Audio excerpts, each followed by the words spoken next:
Welcome to the Louisville Sluggers podcast with your host, Zach Wood. We cover everything about MLB, from the regular season to the postseason and even the offseason. We got you covered.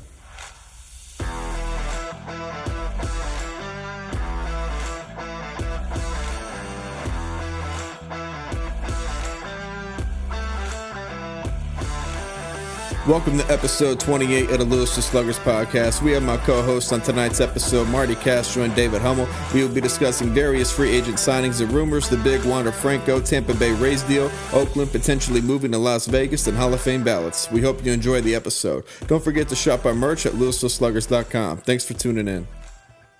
Apologies in advance, the audio is a little rough. Thank you again. All right, everybody, welcome to the Louisville Sluggers podcast. Been a while yet again. Life always finds a way to interfere, just like Jurassic Park. All right, so what we're going to do is talk about kind of what's baseball like right now in the off season. You know, we're going to go through three topics: various signings and contracts, and a little bit of rumors. Oakland putting, I believe, a bid in Vegas to relocate, and then Hall of Fame. So let's start it off with the biggest news of the day. Wander Franco, 12-year deal. He's 20 years old, $185 million guaranteed. Maximum he can make is $233,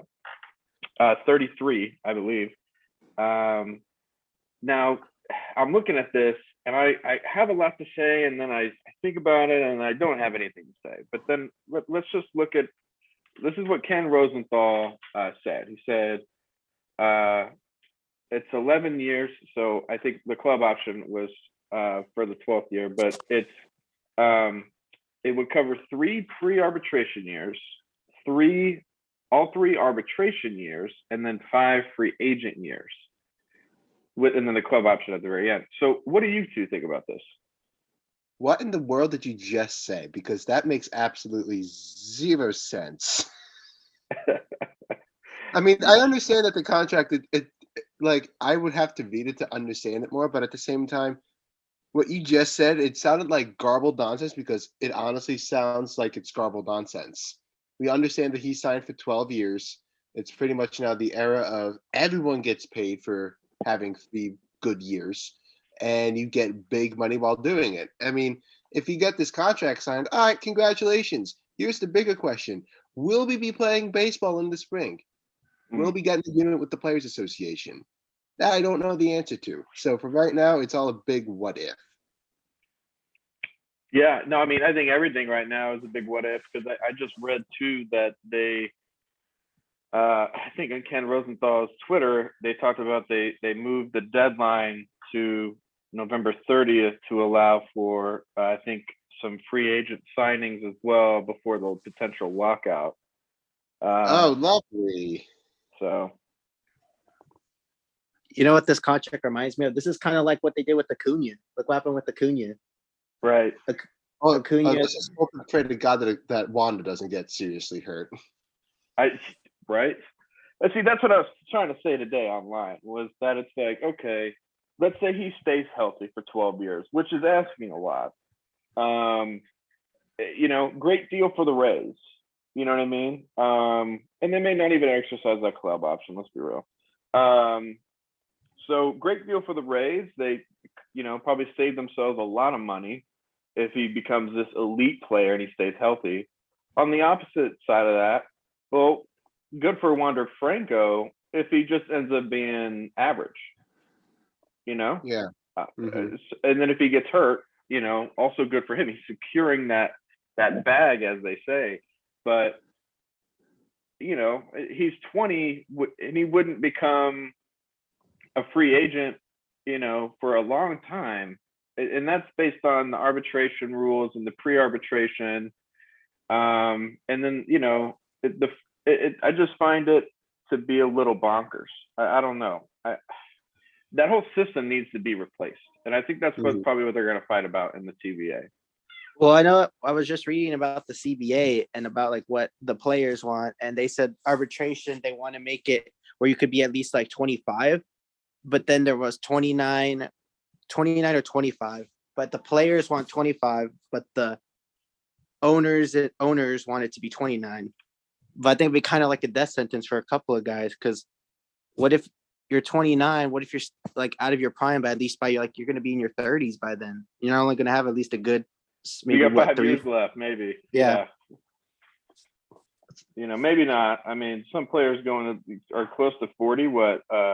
Speaking of Verlander, who decided to go back with the Astros after all the Yankee rumors, $25 million for 1 year with a player option for a second year for $50 million, which he's going to take. He wants to pitch till he's 45. He's going to be 40 eventually. I mean, he's one of the very rare few, that truly can pitch. He's like I look at him and Scherzer as like very similar in terms of talent, and just overall, competitive nature, and they can survive this. But that's two pitchers I truly believe could. So also, what do you guys think of that? $50 million for a pitcher who hasn't pitched in a couple years? Why do I get the feeling that Justin Verlander is like Tom Brady? I'm getting weird vibes here, and I kind of don't like it. I think Verlander should retire. I thought he was going to retire after getting hurt. Yeah, but nope. No, I mean, hey, I love to be proven wrong in life, and if he comes out and he pitches just crazy good, are we going to question whether it's the Astros pitching coaches and their techniques, or is it just him? So yeah, I would love to see him have a great comeback year, just like Trey Mancini had this year. Agreed. Well, there's a lot of players that have played. At least look at like guys like Phil Niekro, guys like Jamie Moyer, but they are more of control pitchers. They weren't like the strikeout pitchers that Scherzer and Verlander are. So they have to be kind of like a Nolan Ryan who played until like he was 46 and Clemens was 44. Do not slander the Phillies legend that is Jamie Moyer. I will hunt you down. I love that man so much. That's so funny. Syndergaard, Angels, 1 year, $21 million. Also like Verlander, he hasn't pitched since 2019? Is that right, Marty? Yep. They should not have done that. Angels are wasting money again. Yeah, I agree. They should have hired someone with more experience, but no, let's just do 1 year contracts for everyone. Yeah, that makes sense. Sure. Was it the Heaney Dodgers signing Heaney for 1 year, $8 million? Did he inflate the market right from the start? I think so. I don't think so. No? Syndergaard is a better pitcher than Heaney, right? Yeah. Heaney has a career 4 ERA. Syndergaard has a career like borderline low twos, high twos, low 3 ERA.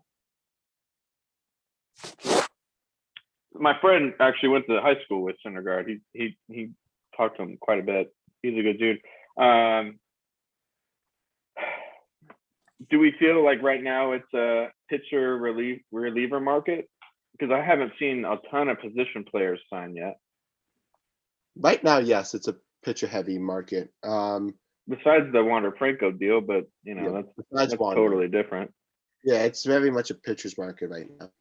The Angels signed Aaron Loop to a 2 year, $17 million guarantee as well. Yeah. Let's see. Yeah, Syndergaard, ERA, career, 3.32, 6 years. But the downside is, I know also too, I think, wasn't it Billy Epler is now the Mets GM, and he was the Angels GM, and he was fired because he couldn't get pitching. And in the draft, he drafted basically everything pitching. That's true. Like all 20 rounds were nothing but pitchers. I mean, Artie Moreno, like I think the video what Dave said, Artie Moreno's the dark angel. I mean, all the contracts he signed have just been nothing.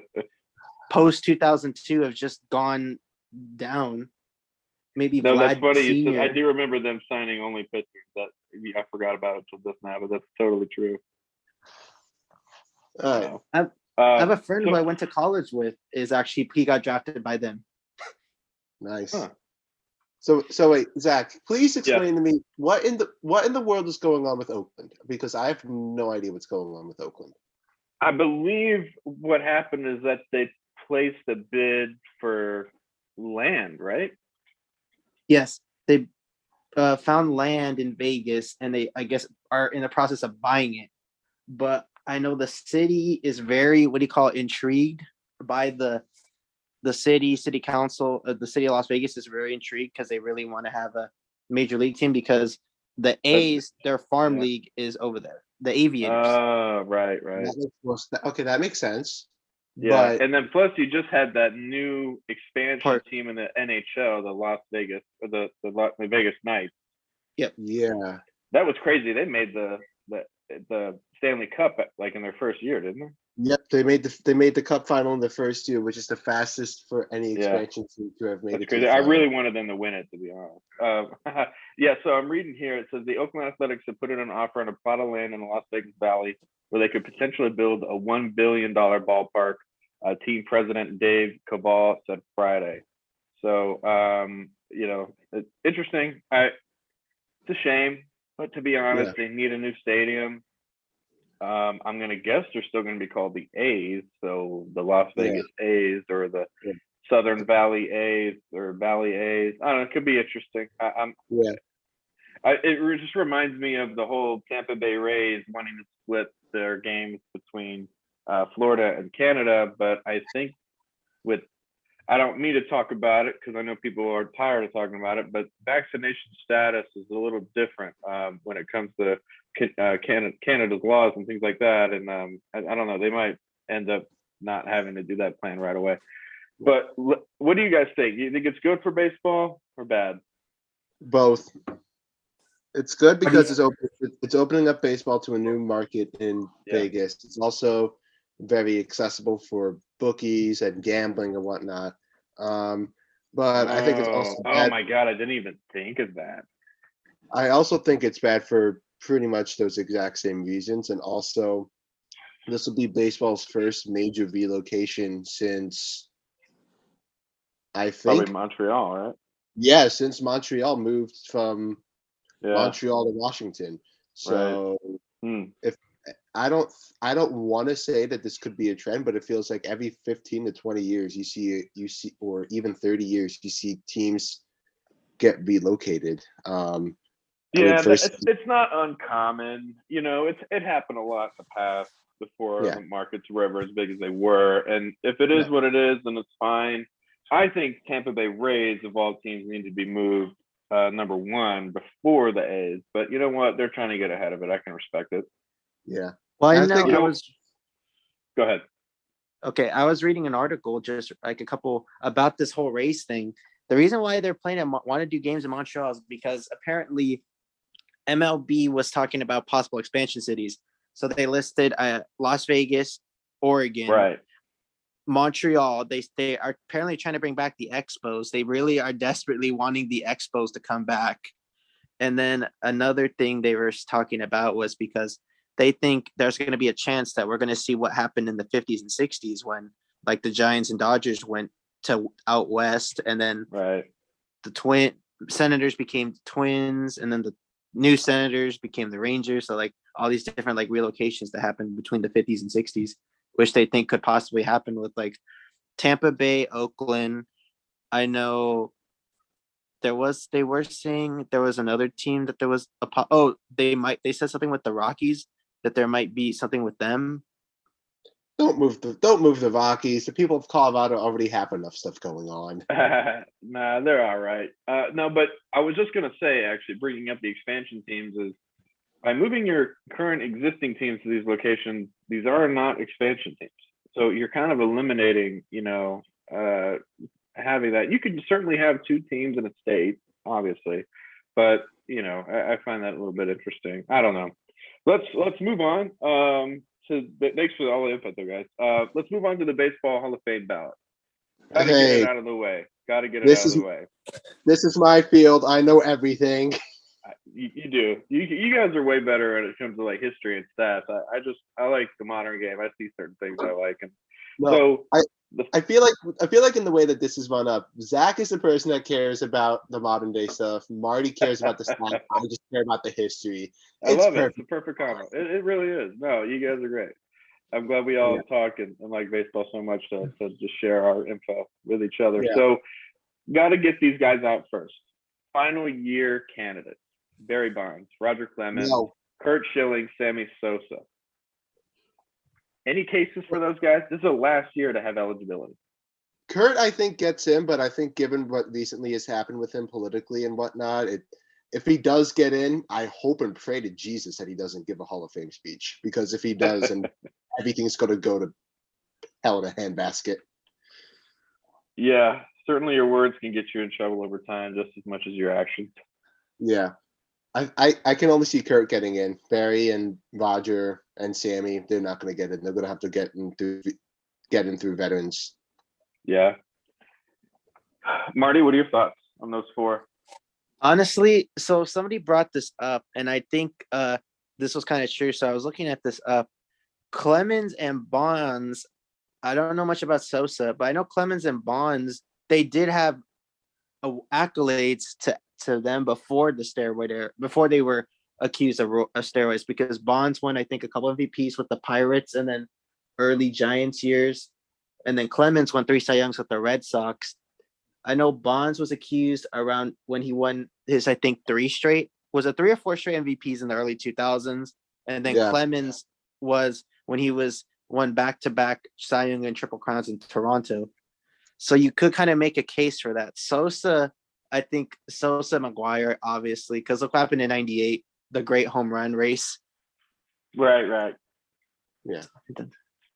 Yeah, I mean, McGuire's not on here, but I know exactly what you're saying. The point still stands. Geez, he really did have 4 straight MVPs. Wow. And he had 7 MVPs? Yeah, he had 7 MVPs. He was a beast. Okay. It's the most MVPs I know. ever. Okay, look, man, there's a lot of people on this list that have done steroids. Barry Bonds, Roger Clemens, David Ortiz, have to say it. Sammy Sosa, Alex Rodriguez. Yeah, Ortiz and A-Rod are both making their debuts on the ballot this year. They are. And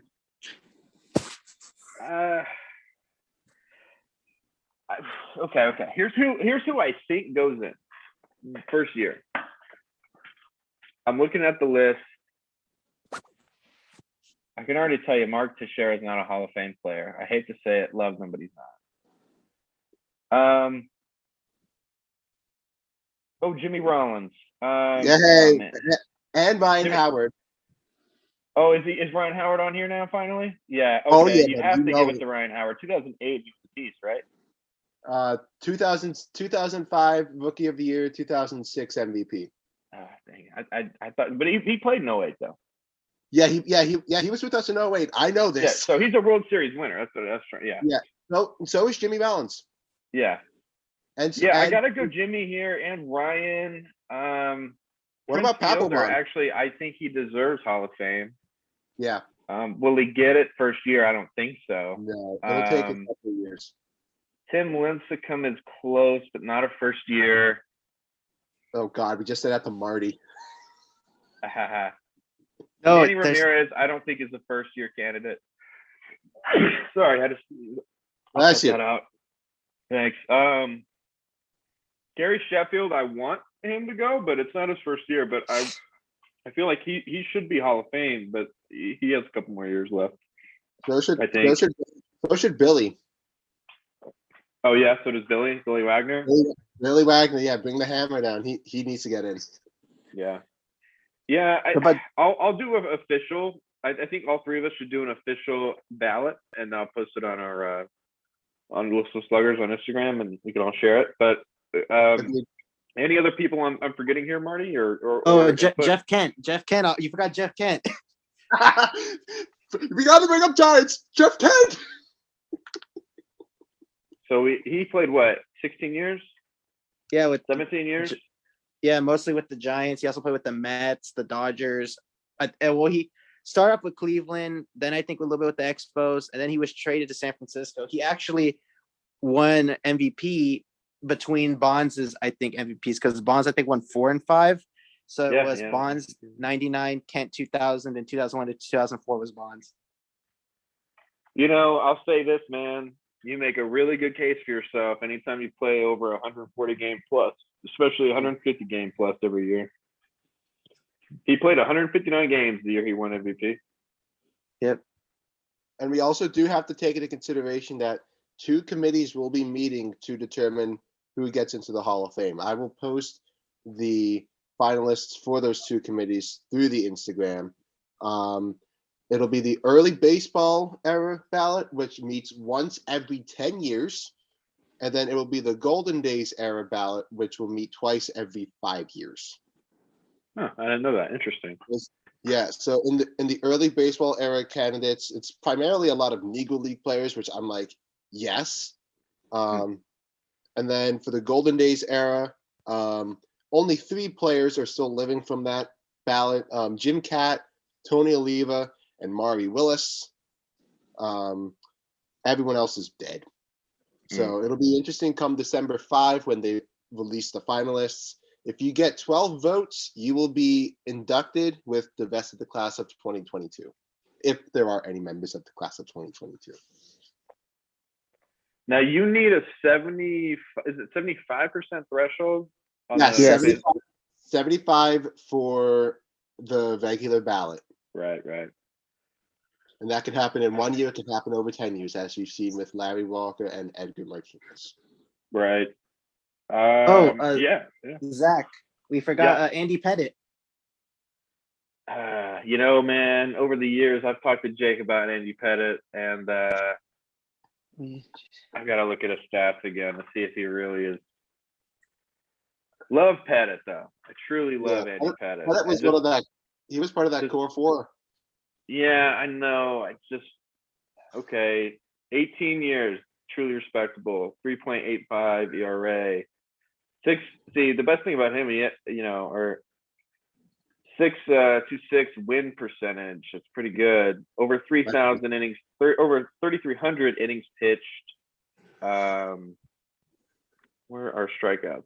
There we go. Oh, about 2,400 strikeouts, give or take more. Career WAR 60.7. I mean, that's respectable. Yeah. So WAR explained that player value on the pitching on Baseball Reference says anything 8 and above is MVP level. Anything 5+ or more, I think they mean is like all-star, or A through S. I'm not quite sure what A through S means. I guess that means all-star. I'm not sure. My guess. I could be totally wrong. And when I'm looking through, he had 1 year that was like 6.8 when he was with Houston, which is incredible. 8.4 early on in his career for the Yanks. But then there was a whole bunch of like middle threes or lower than that. So I'm not sure if he's a Hall of Fame guy. I don't know. Jake's kind of made that point to me over the years, and I have to admit it, but team of very good, Hall of very good, as Jake would say. I know me and Jake had to talk about Mike Messina for a bit, because we had to talk about, was Messina worthy of the Hall of Fame? But I think we came to a conclusion. I think yes, to an extent, because Messina was consistent. Like even though he didn't win a Cy Young, he was just like a very consistent guy. But I mean, consistency is kind of key. I mean, it seems like the Hall of Fame cares more about consistency. Yeah, and let's look at Messina, right? He pitched 18 years as well, Baltimore and Yankees, 10 with Baltimore, 8 with the Yanks. I mean, to me, they're both similar in a way, So I don't know. I feel like maybe if Messina gets it, he got in, and maybe. But I don't know. Career WAR way better than Pettit, so about 22 points better. And the win and loss ratios are about they both actually had the same number of losses, 153. Pettit or Messina had just a smaller ERA, so I'm not sure. I mean, wins, Messina 270, Pettit 256, so very close. Pettit, like I said, pitched 3,300 innings. Messina pitched about 3,500. So strikeouts, he had a few more. So I'm not sure. Like I said, all very good. I feel like he'll get voted in anyway, 6th, 7th year, because the story, right, being part of that core 4. MLB loves the story. They love the spin stuff. So I'm sure he'll get in eventually, but I don't think I don't know how many years he has left anyway. I don't know. Any more thoughts?